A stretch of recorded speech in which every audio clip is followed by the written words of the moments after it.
Continuamos en este quinto segmento en torno a los debates sobre la diablada. Y habíamos dicho en la parte anterior que esto de la antigüedad de una danza de diablos en Juli no es relevante para debatir el origen de una danza, ya que en Oruro también habían habido autosacramentales, esto demostrado por la antropóloga argentina Margot Beyersdorf. De hecho, nuestro amigo Luis Valverde va a hacer unos comentarios todavía para que tengamos un mejor entendimiento respecto al tema. También habíamos tocado el tema de la llamada diablada puneña, que terminó ni siendo diablada ni siendo puneña, que fue una danza que vino desde Bolivia, desde Sicacica, que es el Misticicuri paseño. Eso también explicaron tanto nuestro amigo Luis Valverde como Rudy Ordoño. Más adelante vamos a continuar con esto del tema de la pechera, con el escudo peruano, que es un tema que algunos puneñistas arguyen como una prueba del origen, y vamos a ver que esto es bastante relativo. También revisaremos la obra de don Enrique Cuentas Ormachea, un conocido autor puneño que ha hecho una obra sobre la danza de diablos que ellos llaman diablada puneña. De hecho, esta obra es uno de los justificativos de muchos teóricos puneñistas, pero curiosamente también los bolivianos encontramos más bien en esta obra ciertas pruebas que justifican exactamente lo contrario, y también veremos la cantidad de distorsiones que han hecho o interpretaciones antojadizas a la propia obra de Cuentas Ormachea. A los colegas bolivianos o peruanos que quieren investigar con la verdad, es que no, y esto es algo que yo sugiero, que no gasten tiempo en buscar datos coloniales, ¿no? o versiones de cronistas, yendo a esto de lo de Ludovico Bertonio, porque ya está comprobado y demostrado que estas danzas son republicanas. No ha habido un continuo histórico, porque así encontraron unos datos sobre diablos, no sabemos de qué danzas habrían sido. Tendrían que encontrar un escrito, un manuscrito del siglo XVI, no sé si en Perú o en Bolivia, que dijese: entonces, en la danza de la diablada que se ejecuta en las comunidades tal, para que recién alguien diga: oh, aquí está la danza nombrada con nombre y apellido, ¿no? Pero mientras se diga que sí, el personaje del diablo, es como decir que yo veo en un cuadro, ¿no?, que están pintados unos bailarines bailando con las mujeres con un vestido largo como de las cortes europeas, ¿no?, y los hombres con traje de frac, y están bailando, pero yo no sé qué están bailando. Yo veo el traje, pero pueden estar bailando vals, polka, mazurka, minué. Cualquiera de esas danzas estaba de moda en esa época. El traje no me dice nada. ¿Cómo sé que esa danza que están bailando es la diablada? Ahora que se descubre que había diablos, danzas de diablos en Bolivia, con cualquier grabado, foto, referencia, se tiene que tener mucho cuidado para decir: oh, ya ves, esa es la diablada. ¿Cómo sabes que esa no era las otras danzas que se extinguieron? Coincido con Luis el hecho de que un traje no nos dice nada, puesto que cualquier persona puede usarlo, incluso esto del escudo peruano, como verán acá en la explicación de nuestro amigo Mauricio Casor. Se habla de una pechera con el escudo peruano en Diablos de Oruro. Cuéntanos qué sucedió. Bueno, en realidad hay bastantes imágenes que nos pueden ayudar a entender este fenómeno interesante de que hay muchas pecheras con el escudo del Perú en la entrada de Diablos de Oruro. Esto se explica porque en realidad desde Paria se elaboraban los trajes, y ahí está Isacona, varios otros bordadores de aquel tiempo, Santiago Nicolás inclusive, donde llevaban en realidad estos trajes al Perú para ser comercializados. Entonces, obviamente, muchos de estos trajes no eran dejados en propiedad, los volvían a traer para luego ser reutilizados en la entrada de Oruro. Por eso es que tenemos bastantes trajes de esa confección. El que aparece en el Museo de Oruro, ¿sabes algo? Sí, este traje en realidad fue adquirido en una gestión municipal, justamente con la intención de comprobar esta influencia que han tenido los bordadores orureños en los Diablos de Puno. Revisando algunos periódicos peruanos que quieren manejar esta hipótesis de que sería una prueba este traje que aparece en el Museo de Oruro con la pechera del escudo peruano y otras fotos que ellos citan en el año 1907. En todo caso, quiero ser un poquito más serio en aquello. No tenemos una fecha exacta de esto. Esto es una especulación que se ha manejado mediante los artesanos que trajeron desde Paria los trajes para donar al museo. Investigando mejor, podemos decir que estos trajes serían posteriores al año 1910, que es una fecha un poco más exacta por otros documentos y otras fotos que aparecen que están mejor datados por periodistas. En todo caso, las pruebas escritas que tenemos hablan más del año 1917 y 18, tanto en el libro de Julián Lafortune, tanto en la memoria de Zenón Goitia que publicó algo en 1951-52, o el mismísimo Cuentas Ormachea, que habla de 1918, citando algunos bailarines del Perú que comentan cómo Pedro Pablo Corrales llevó hasta Puno esta danza. En todo caso, en ninguna parte se dice que fue la primera vez. Aquí yo me voy a remitir al testimonio de Zenón Goitia, que ha sido publicado en 1950-1951. Este personaje, Zenón Goitia, fue un antiguo danzarín de la Diablada de los Mañazos, de la época de principios del siglo XX. Entonces, este personaje, Zenón Goitia, decía que al principio, en realidad, los diablos que habían en Oruro no eran los mañazos como tal, sino bailaban del gremio de los artesanos, como también del gremio de los mineros. Por eso mucho tiempo estuvieron vinculados los diablos con el ámbito minero. Pero fue hasta la crisis de finales del siglo XIX, donde fueron artesanos del sector del barrio de la ranchería, que en realidad asumieron el rol de continuar con la fiesta patronal de la Virgen de la Candelaria.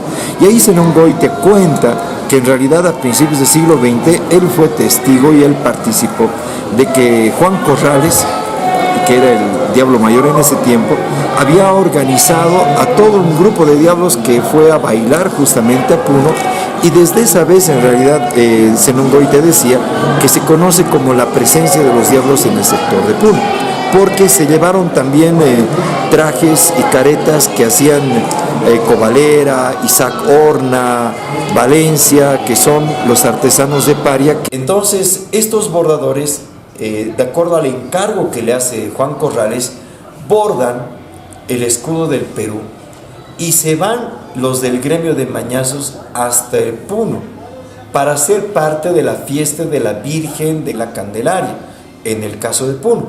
Pero lo hacen una o dos veces, porque recordemos que años posteriores siguen apareciendo sus danzas muy autóctonas para la Virgen de la Candelaria. Incluso en la filmación que tenemos en 1964, si no me equivoco, cuando llega el príncipe Felipe de Inglaterra, ahí vemos que en la fiesta de Puno no hay diablos. No hay diablos, exacto. Para nada. Entonces, ¿dónde están los diablos? Puno stands on Lake Titicaca.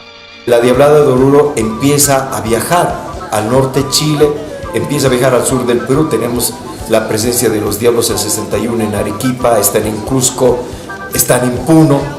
Y los recortes de periódico de esa época son muy elocuentes, donde dicen los diablos de Oruro visitan Puno, y se hacen realmente presentaciones de gran magnitud, pero nadie dice que los diablos son del Perú. Y eso los propios periódicos peruanos publican, lo dicen tal cual. Entonces, a partir de ese año, el impacto que tienen los diablos de Oruro genera más, porque empiezan a imitar la estructura de los diablos que tienen los diablos de Oruro. Sin embargo, fueron los artesanos de acá los que elaboraron justamente este tipo de indumentarias para poder fortalecer estos lazos, como yo lo había dicho a un principio. Cuando llegan, vuelven otra vez estos danzarines, estos trajes los vuelven a usar, y es así que aparece una fotografía de los diablos bailando por las calles de Oruro con una pechera que tiene el escudo del Perú. Y esta fotografía la utilizan los peruanos para decir de que esta es la prueba fehaciente de que los peruanos habían traído la Diablada desde Puno hacia Oruro. Más bien es al revés. Más bien nosotros hemos elaborado los trajes, se ha ido a bailar a Puno, y esos mismos trajes los hemos utilizado aquí, porque ninguno de los trajes en ese tiempo era de propiedad. Todos eran alquilados por el pasante, y el pasante mandaba. Enrique Cuentas Ormachea. La Diablada se presentó en Puno el 2 de febrero de 1918 en la festividad de la Virgen de la Candelaria, bajo el nombre de los Vaporinos. Se formó un grupo de trabajadores de los barcos de la Peruvian Corp que surcaban las aguas del lago Titicaca. Ellos alquilaron los trajes y la banda de música al bailarín boliviano Pedro Pablo Corrales, quien era reconocido como maestro de la Diablada. Sobre el particular se refirió Víctor Villar Nolasco, quien en una jugosa crónica... Él fue el que, después de haber iniciado el proceso de su gremio a la comparsa de diablos que ya existía en Oruro, pues obviamente llevó esta danza o los elementos característicos de la danza a los Diablos de Puno por el vínculo que tenía justamente con ese sector. Recordemos que entre Puno y Oruro había un proceso comercial muy fuerte. Proceso de la carne. Especialmente por el tema, primero fue el tema del comercio de las mulas y después fue el comercio de la carne. ¿La familia Corrales tiene familia peruana? Tienen familiares peruanos, la familia los reconoce efectivamente, pero ellos, igual que en el caso de los Cocanis en Oruro, ellos en realidad reconocen que el proceso de la diablada que se ha gestado en Oruro, ellos se atribuyen como los que han llevado de Oruro a la ciudad de Puno. Para complementar a las citas que hemos mostrado de Cuentas Ormachea y también las que nombró Julia Elena Fortún y don Zenón Goitia, he entrevistado al nieto de don Pedro Corrales, quien va a hacer también un poco algunas aclaraciones y confirmar todo lo que hemos dicho. Don Francisco, cuéntenos, usted es nieto de don Pedro Pablo Corrales, antiguo bailarín de Diablada de Oruro, ¿no es cierto? Correcto, pero hay un error en el nombre, se van equivocando bastante. Mi abuelo se llama Pedro Andrés Corrales Flores. Ok. Es un nombre propio del abuelo. Ah, no es Pedro Pablo entonces. No. Pedro Andrés entonces era orureño. No, él es peruano.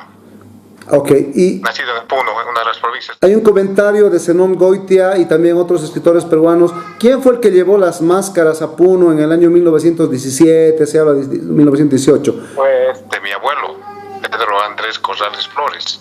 Ok. Que precisamente, después de haber radicado más de 15 años acá en Oruro, él decide volver al Perú. Ok. Y se va con toda su familia. En 1915 se va al Perú y ahí es donde aparece, como usted indica, la Diablada de 1917. Entonces los Corrales son el grupo que estaban en los mañazos de Oruro que llevan esta danza y trajes hasta Puno. Sí. Ok. ¿Y la esposa de su abuelo Pedro era boliviana? Boliviana, nacida en Cochabamba, en la zona de Jaihuay. Este término mañazos viene de Puno, ¿no? De una zona de Puno. ¿Por qué los bolivianos empiezan a usar el nombre de mañazos? Bueno, últimamente hemos hecho algunas investigaciones y algunos historiadores de acá de Oruro que viajaron precisamente por Puno e indican que hay un pueblito cercano a Puno llamado Mañazo. Exactamente. ¿No? Entonces, lo que me da, digamos, me indica de que mi abuelo haya nacido en ese pueblo. Ah, ok. Mañazo. Y ese pueblito se dedicaban al comercio de la carne, ¿no es cierto? Mi abuelo no, él era empleado de correos. La que sí se dedicaba a la venta de carne era mi abuela. Ahora, una pregunta. Entonces, el término mañazo ha venido del Perú a Bolivia, porque no era común ese nombre. Pero la diablada ha ido de acá allá, o la diablada también ha venido del Perú. No, la diablada es de acá allá.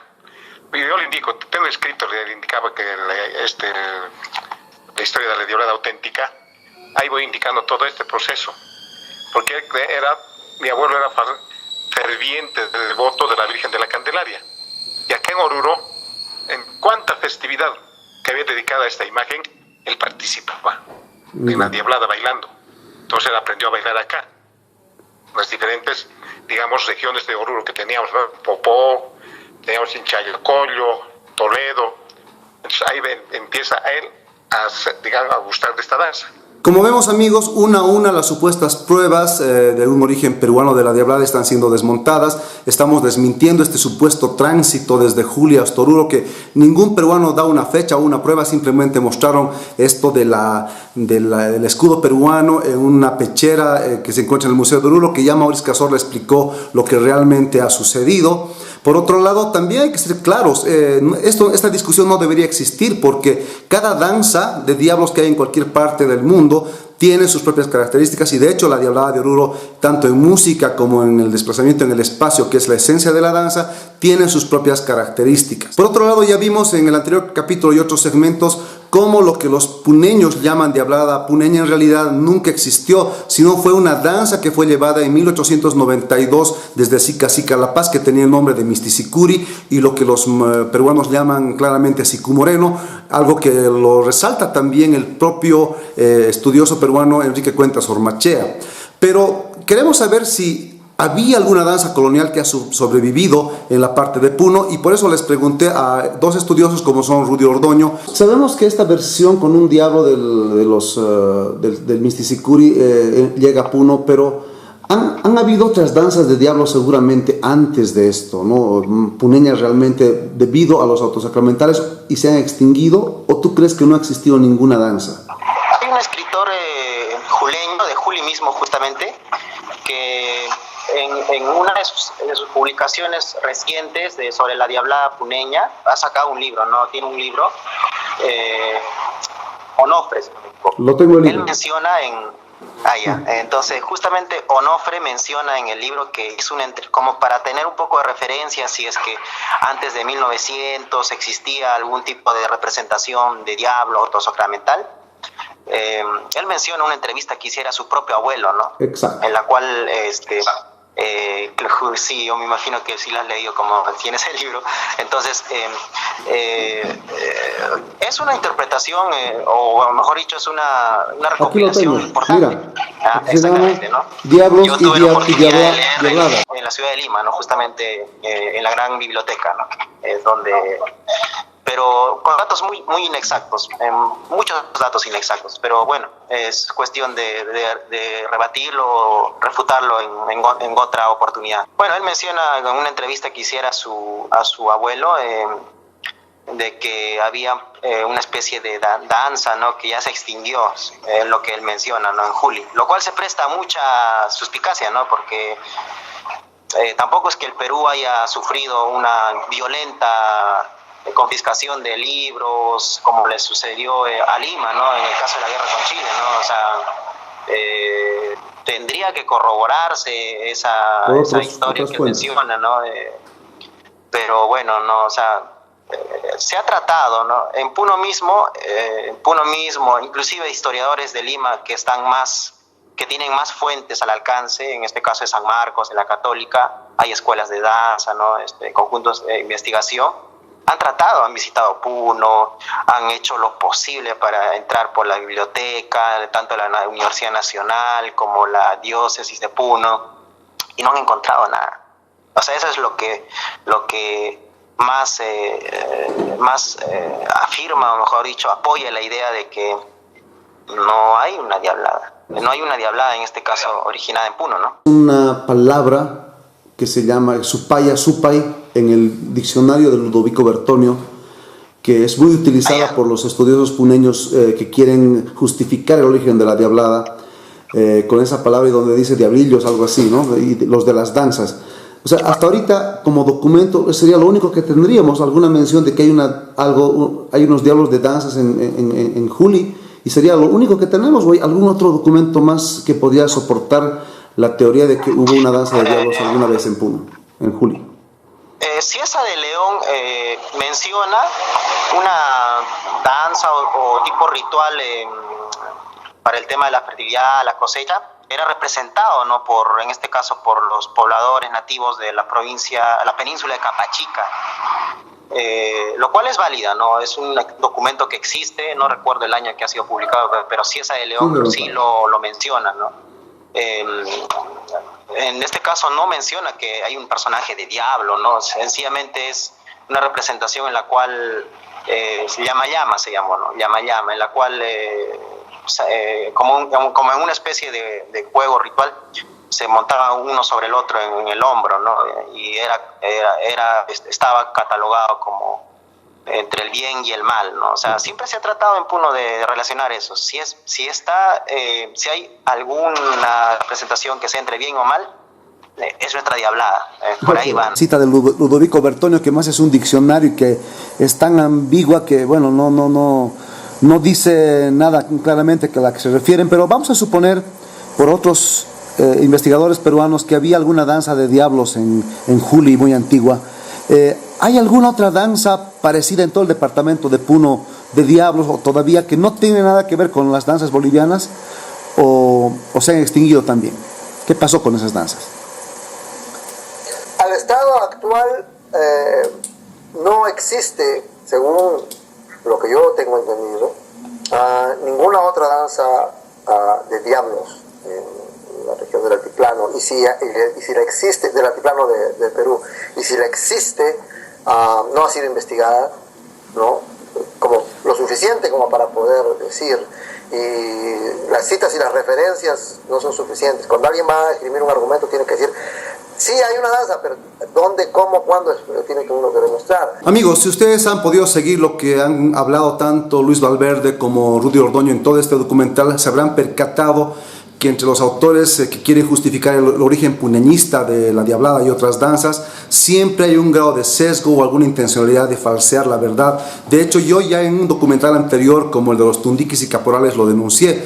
Pero también hay personas como don Américo Valencia Chacón, quien es uno de los más importantes estudiosos peruanos que está en esta posición de reconocer los orígenes bolivianos. Él mismo advierte toda una serie de cosas que yo quiero que escuchen. Lo malo es no aceptar el origen boliviano de dichas danzas y luego venir con el prurito de demostrar como cierto lo que es falso, que las danzas bolivianas son peruanas, para lo cual se utilizan explicaciones fantasiosas, especulaciones pseudocientíficas, extrapolaciones y medias verdades que no analizaré aquí. Como ven, no solo los bolivianos nos percatamos que hay ciertos autores peruanos que quieren demostrar a toda costa que ciertas danzas tienen origen puneño o peruano. De hecho, Américo Valencia Chacón lo cita. Pero ya revisando las obras exactamente de don Enrique Cuentas Ormachea, veremos que lo que él dice ha sido tomado como ley y en cierto caso descontextualizado. Quiero que vean este par de citas para que se den cuenta que él propone algo como probable, pero el resto de los autores puneñistas